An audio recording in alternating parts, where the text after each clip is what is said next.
expected the Taliban government in Afghanistan to fall as quickly as it did 10 years ago. But equally surprising, NATO forces are still fighting Taliban and al-Qaeda insurgents 10 years later. It was in late 2001 that Afghan forces, aided by a U.S. bombing campaign, drove the Taliban from Kabul. But then Taliban and al-Qaeda leaders fled into the mountains of Tora Bora, escaped into Pakistan, and the fighting has raged ever since. Critics blame the escape on the lack of sufficient Allied troops in the country, a criticism NATO itself recognizes. There were a number of mistakes that were made over the years, and definitely in the years before 2009. I would say the first one was to underestimate the Taliban because we were blinded by the success that we had in 2001 and 2002. We didn't bring enough forces into the country. Without enough Allied troops to stop them, Taliban fighters began slipping back into Afghanistan and regaining territory. NATO forces could do little but hold on. In 2003, the U.S. also switched its attention to a new war in Iraq. That, too, ran into problems after initial success until U.S. forces adapted counterinsurgency tactics, sent more troops, and began training local security forces, including former insurgents. That seemed to work.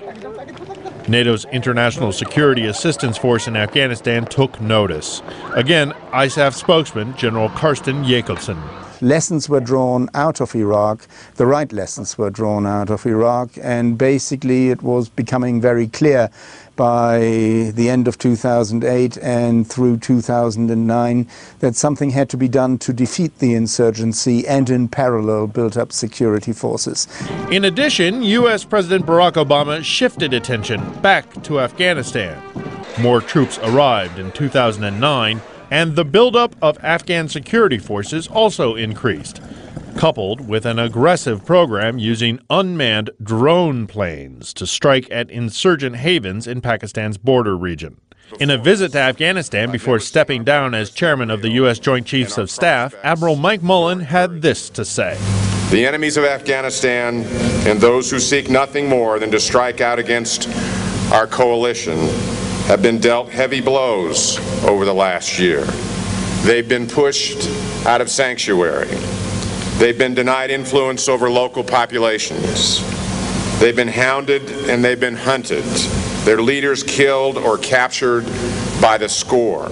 But in the same speech, Mullen said those successes are fragile and could be reversed. The insurgents are now focusing on high-profile attacks, car bombings, and assassination. But there are also some efforts towards reaching a negotiated settlement. General Jacobsen explains. You don't make peace with your friends, you make peace with your enemies. At the end of the day, peace has to be found with those who had a reason to take up the insurgency, to take up weapons, and to fight the development of Afghanistan. Right at 20! Several NATO nations with troops in Afghanistan plan to end their combat role there by 2014. Until then, the fighting continues. Afghanistan remains a nation at war. Phil Ittner, VOA News, Islamabad.